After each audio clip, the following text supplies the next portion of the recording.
Hello, everyone. Welcome back, and thanks for joining us today. We have a brand new story to share with you. So let's get started. I used to believe that love, when built on trust, was unbreakable, that when two people promised forever, they meant it.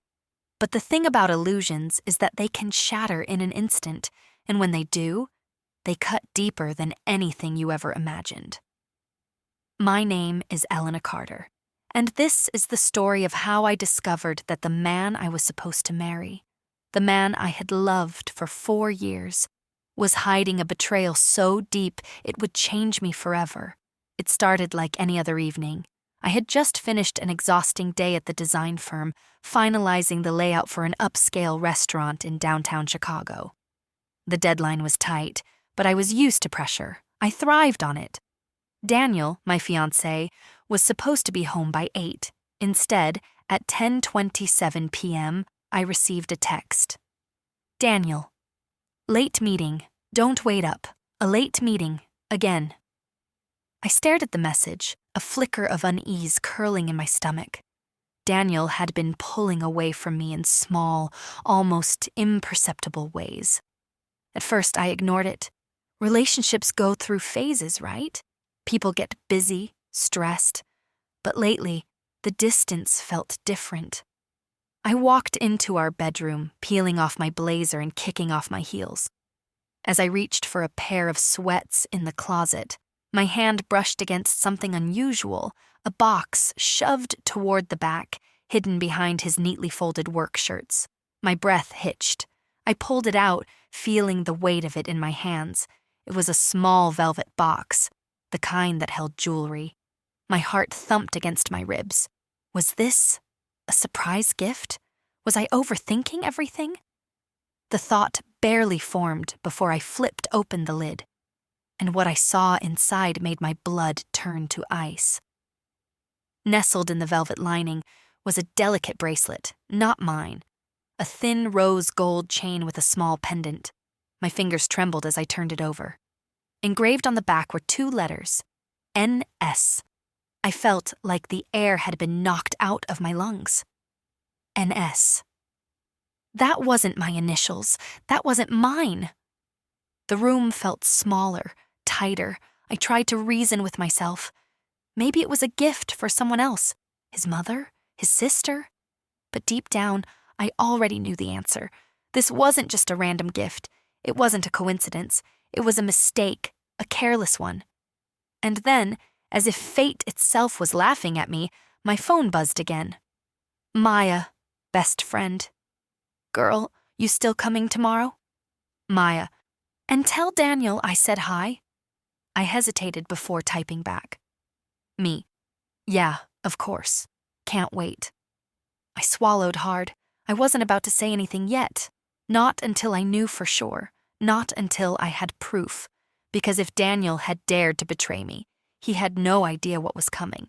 The next morning, I woke up with a weight in my chest, the kind that made every breath feel like dragging a boulder uphill. I barely slept. Every time I closed my eyes, I saw that bracelet, delicate, beautiful, engraved with someone else's initials. It sat in my nightstand now, tucked away like a secret. Except I wasn't the one keeping secrets. Daniel was.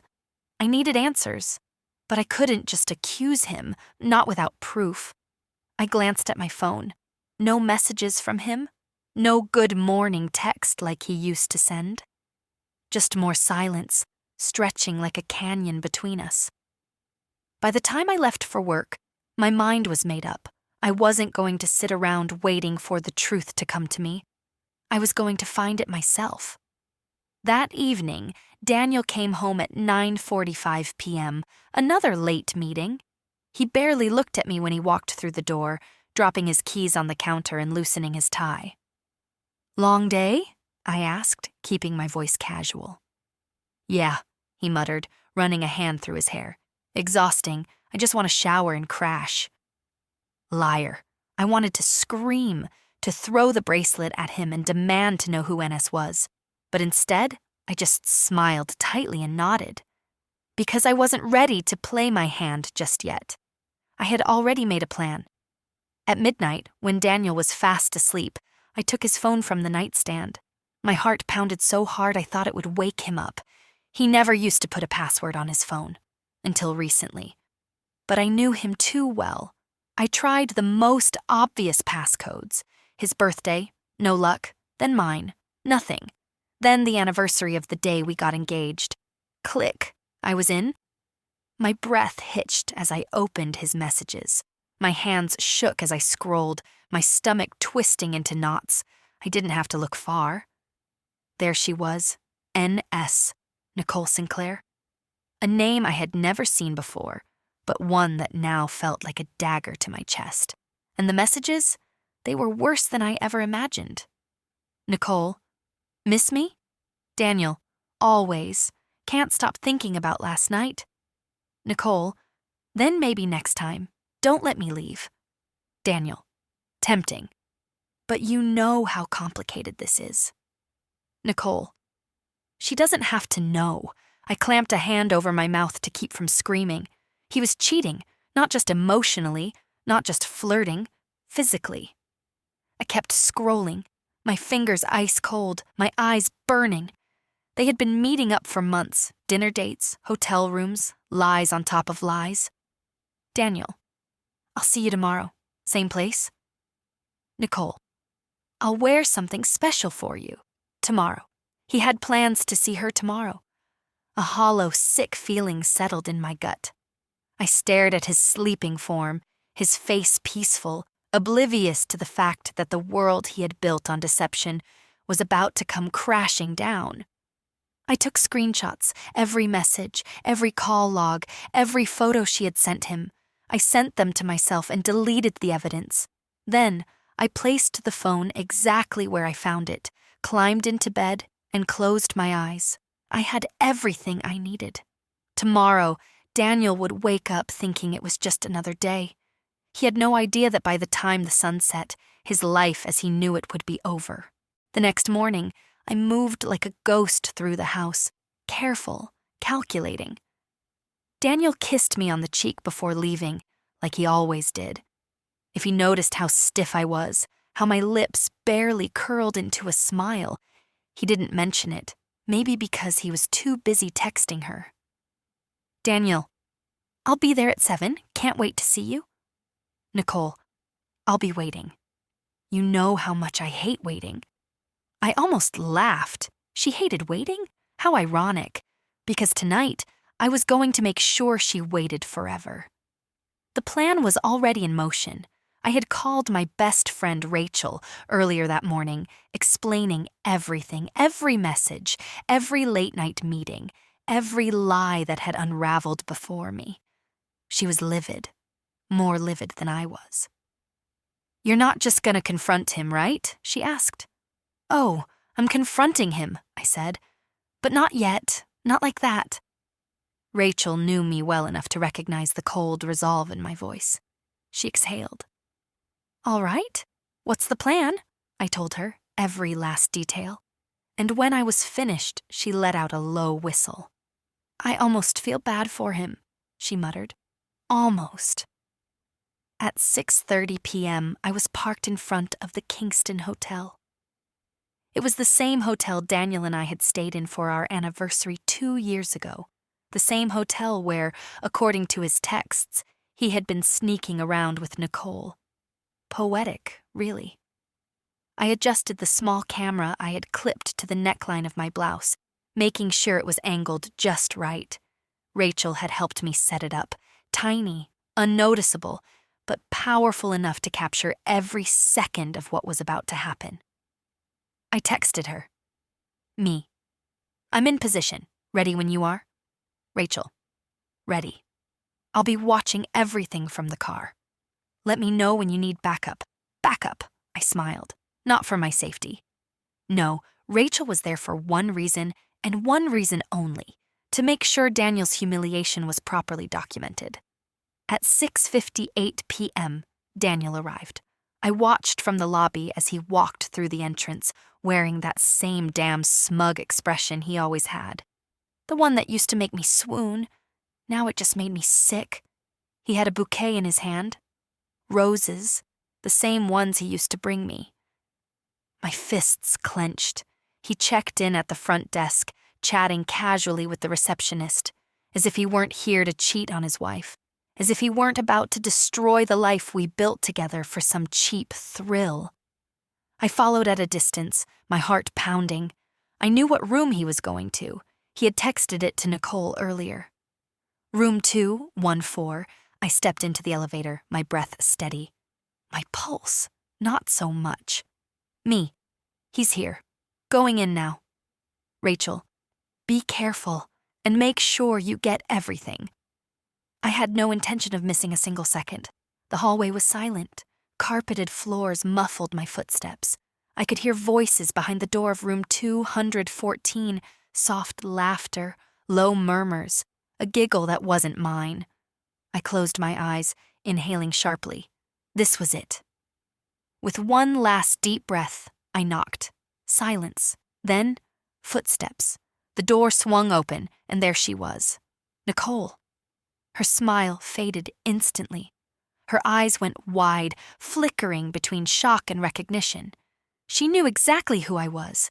And then, over her shoulder, I saw him. Daniel. His shirt unbuttoned, a drink in his hand, and the color draining from his face like he had just seen a ghost. I smiled. A slow, deliberate smile. Surprise? For a second, no one spoke. Nicole's hand was still on the doorknob, her knuckles turning white from how tightly she gripped it. Her face was frozen in shock, lips slightly parted, as if she had something to say, but couldn't force the words out. Daniel, on the other hand, looked like he'd seen a ghost. His eyes darted between me and Nicole, his brain scrambling for a way to make sense of what was happening. He set his drink down on the nightstand so fast it nearly toppled over. Elena, his voice cracked, thick with disbelief. I took a slow step forward, crossing the threshold into the dimly lit hotel room. The scent of cheap perfume and whiskey clung to the air like a second betrayal. I smiled. Not the warm, loving smile he was used to, but something colder, sharper. Not quite the anniversary surprise you were expecting, huh? I said, my voice dripping with mock sweetness. Nicole took a step back, suddenly uneasy. I didn't know you were coming, she stammered. I turned my gaze to her. Of course, you didn't. You were too busy stealing my husband to check your schedule. Daniel snapped out of his daze and quickly stepped forward, raising a hand as if he could somehow erase this moment. Listen, babe, I laughed, the sound bitter and empty. Babe. He actually had the nerve to call me that while standing half-dressed in a hotel room with another woman. Oh, I'm listening, I said, tilting my head. Go on, Daniel. Please, explain. His throat bobbed as he swallowed, and I could almost hear the gears in his head turning. The excuses were coming, the lies. This isn't what it looks like, he started. I actually snorted. Oh, really? Because it looks like my husband booked a hotel room with another woman. It looks like you were about to sleep with her while I was at home wondering where you were. Nicole, clearly sensing the tension rising, chose the worst possible moment to open her mouth. I think you should calm down, she said, folding her arms over her chest. This is between me and Daniel. I blinked, then blinked again. Then I laughed, a slow, incredulous laugh that made the hairs on her arms stand on end. Oh, sweetheart, I said, stepping closer. You really think you matter here? Nicole flinched, but I didn't give her time to respond. I turned back to Daniel. Tell me, Daniel, I continued, my voice sharper now. Did she know you still kissed me goodbye every morning? Did she know you were still telling me you loved me just last night? Or did you feed her the same lies you fed me? Daniel's face turned beet red. His lips parted like he wanted to say something, but nothing came out. That was when I pulled out my phone. Nicole frowned. What are you doing? I smiled and tapped the screen. The video started playing. It was Daniel's voice, his texts, his calls, every single one of his lies. Nicole's face twisted in horror as she heard him calling her just a fling in one of the recordings. Daniel lunged toward me, but I stepped back just in time. "You think you're smart, Elena?" His voice was laced with desperation now. "You think this is funny?" I tilted my head. "Oh, I think it's hilarious." His fists clenched. "What do you want? You want to scream, fight, 'cause a scene? Because that's not going to change anything." I smiled sweetly. "Oh, Daniel, I don't need to cause a scene." I took another step back towards the open door. "Because," I said, turning the phone around so he could see the screen, "I already did." His face drained of all color. Nicole's breath hitched as she realized what was happening. The little red recording light blinked in the corner. This entire conversation had been live-streamed. To everyone, friends, family, his boss, his mother, everything, every lie, every excuse, every pathetic attempt to cover it up was now permanently out in the open. Nicole let out a strangled gasp. "Oh my God." Daniel looked like he was going to be sick. I leaned against the doorframe and let out a sigh. "Anyway," I said casually, "I just wanted to stop by and say goodbye." Daniel's eyes snapped to mine. "Goodbye?" I pulled a neatly folded envelope from my bag and tossed it onto the bed. "Divorce papers," I said simply. "Already signed." His mouth fell open. "Wait, Elena, we can talk about this." I raised an eyebrow. "Can we?" I pointed at the phone, at the hundreds of comments flooding in from people watching the stream, the ones calling him a liar, a cheater, a coward, the ones saying I deserved better, because I did. "Have fun explaining this," I said, giving him one last smile, and with that, I turned and walked away. Behind me, Daniel and Nicole's world crumbled, and for the first time in years, I felt free as I stepped out of that hotel room, leaving Daniel and Nicole drowning in their well-deserved humiliation. I knew my job wasn't done. This wasn't just about exposing the affair. It was about making sure neither of them walked away unscathed. I took a deep breath as I walked toward the elevator, feeling the adrenaline still coursing through my veins. My heart was pounding, but not with sadness, not with regret, with something else, something colder, satisfaction. The moment I stepped into the elevator, I pulled out my phone again. The live stream had ended, but the damage was already irreversible. I scrolled through the comments, watching the numbers climb. Hundreds of people had tuned in, not just my close friends, not just my family, but Daniel's co-workers, his boss, his business partners. And then there was his mother. I smirked when I saw her comment, one simple line. "Call me now." Oh, poor Daniel. His mother had always been his biggest supporter, the person who held him on a pedestal so high that even I had struggled to reach him sometimes. But now she knew the truth. I tapped out a quick response. "You might want to check on your son. I don't think he's handling the truth very well." I could almost hear the explosion waiting to happen in that hotel room. I wasn't done yet. As the elevator descended, I opened my email. There it was, the legal contract I had been waiting for. See, I hadn't just been planning my escape. I had been preparing for war. The apartment, in my name, the car, leased under my credit, the joint account, frozen since yesterday. I had moved every single penny I contributed into a separate account long before I confronted him. The best part? Daniel didn't know yet, but he was about to find out. The elevator door slid open, and I stepped into the hotel lobby just as my phone vibrated again. It was Daniel. I almost laughed. He must have finally realized what I had done. I let it ring twice before answering, keeping my voice cool. "Miss me already?" "Elena," he said, his voice rushed and panicked. You need to stop this. I rolled my eyes. Stop what, Daniel? Exposing you? Holding you accountable? Sorry, but that train left the station a long time ago. You emptied our account. I grinned. So he did find out. No, sweetheart, I said mockingly. I moved my money. You were free to keep yours. Elena. I hung up. I wasn't about to let him plead his way out of this. I had bigger things to handle. As I walked out of the hotel, my ride was already waiting, a sleek black car pulling up to the curb. Rachel was in the driver's seat, grinning like a devil in Prada. How'd it go? She asked as I slid in. Better than expected, I replied. Daniel's officially ruined. She smirked, tapping her nails against the steering wheel. So, what's next? I exhaled, staring out the window as the city lights blurred past. Next? I repeated. Next was making sure Daniel didn't just lose his marriage. He lost everything. The night wasn't over.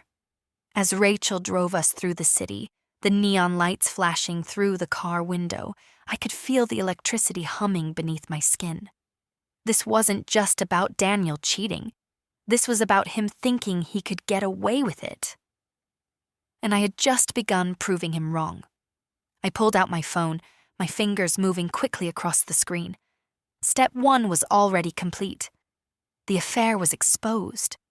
Step 2? His career.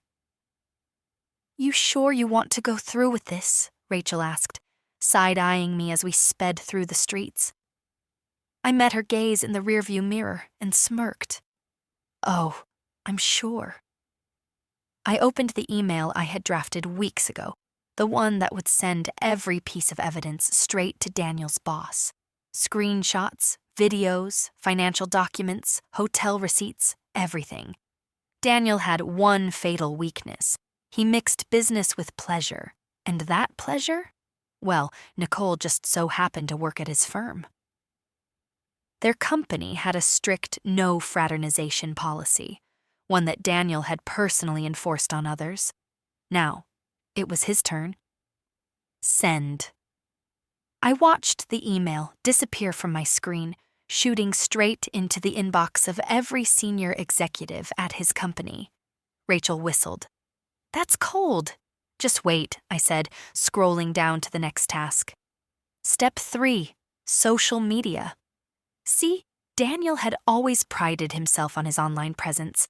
LinkedIn, Twitter, Instagram, every platform was a curated highlight reel of his perfect life. Time to shatter the illusion.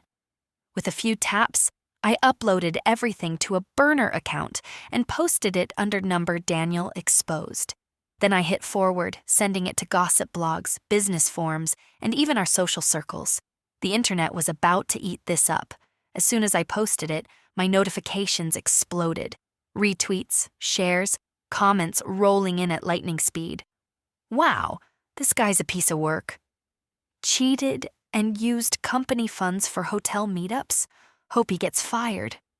Not the mistress showing up in a red dress like this is a soap opera. Rachel cackled. Oh my God, you've started a wildfire? I grinned, exactly as planned. Then my phone rang again. Daniel, again and again. I let it ring, watching as he texted over and over again. Daniel, what the hell are you doing? Daniel, my boss just called me. Daniel, you can't do this. Daniel, please answer me. I smirked, my fingers hovering over the keyboard before I finally responded. Me. Why? Feeling powerless? Me. Welcome to my world. Then I blocked him. Rachel slowed the car as we reached our next stop. The apartment. The one Daniel thought he could kick me out of. The one that legally belonged to me. I stepped out, adjusting my coat as I stared up at the towering building. Time to collect the rest of my things? Rachel grinned. Want me to record his reaction when he realizes he's the one being kicked out? I smirked. Absolutely. And with that, we stepped inside. Daniel was about to learn that karma doesn't just knock. She kicks the damn door down. I stepped into the apartment like I owned the place. Because, well, I did. Daniel, on the other hand, looked like he'd seen a ghost. His phone was still in his hand, his knuckles white as he stared at me. His hair was disheveled, his tie loose, and his face was paler than I'd ever seen it. The weight of his crumbling life was pressing down on him. Good. You, his voice cracked. You ruined me. I smirked, dropping my purse onto the entryway table as Rachel casually leaned against the doorframe, recording everything. No, Daniel, I said, tilting my head. You ruined yourself. I just made sure everyone saw it. His jaw clenched, his eyes darted to Rachel, then to me, then to his phone. My boss. Fired you? I finished for him, arching a brow. Yeah, I figured that would happen. That whole no sleeping with your subordinates rule was probably something you should have followed. Daniel ran a hand through his hair, pacing like a trapped animal. I can fix this, he muttered under his breath. I just need to... Find a new job? I cut in, shrugging. Good luck with that. Every company in the city now knows exactly who you are. The LinkedIn post about your little office romance already has 10,000 shares. Rachel whistled. Brutal. Daniel turned to me, his eyes wild. You think this is funny? I folded my arms. I think it's justified. And then I pulled the final card. I reached into my purse and pulled out a manila envelope, tossing it onto the coffee table. It slid across the glass surface, landing right in front of him. What's this? He asked, glaring at me. I smiled. Your eviction notice. His face dropped.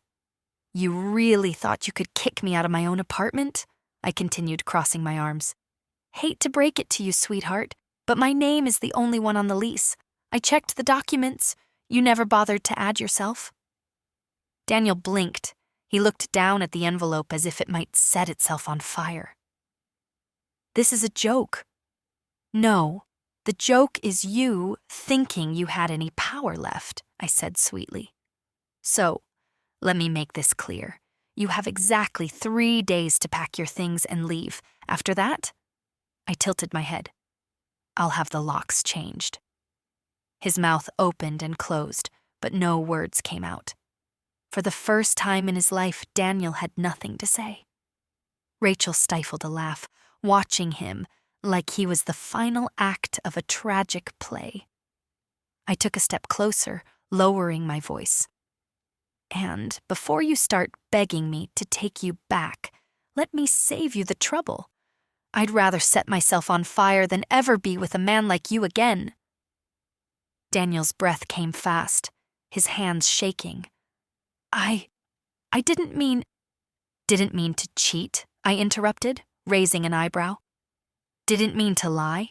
Didn't mean to use me. I let out a humorless laugh. You meant every single thing you did, Daniel. And now? I leaned in. You get to live with the consequences. For a moment, silence. Then Daniel's phone buzzed. He looked down at it, and I saw his face crumble as the words on the screen reflected in his broken expression. Rachel leaned over my shoulder, glancing at the message before grinning. Oof, looks like Nicole dumped you too. I turned on my heel and grabbed my purse. Well, I said, heading for the door, guess you'll have plenty of time to think about your life choices while looking for a new job and a new apartment. I reached the door, pausing just long enough to give him one last parting smile. Oh, and Daniel? He looked up, defeated. I winked. Good luck. Then Rachel and I walked out, leaving him in the wreckage of his perfectly destroyed life. At the end of the day, this wasn't just about revenge, it was about self-respect. People like Daniel think they can get away with anything because they assume we're too blind, too naive, or too in love to see the truth. But the truth has a way of coming out, and when it does, the people who thought they were untouchable learn the hardest lesson of all. This story is a reminder that you don't have to beg for respect. If someone doesn't value you, if they treat your kindness as a weakness, then the best thing you can do is walk away, but not before making sure they understand exactly what they lost. Because the best revenge is living a life so good they'll never be part of it again. What do you think? Would you have handled this situation the same way? Drop your thoughts in the comments. I read every single one. And if you loved this story, make sure to hit that like button. It helps more than you know. Subscribe to Scylla Reddit Stories for more jaw-dropping stories of betrayal, revenge, and epic karma. You won't want to miss what's coming next. Blast off.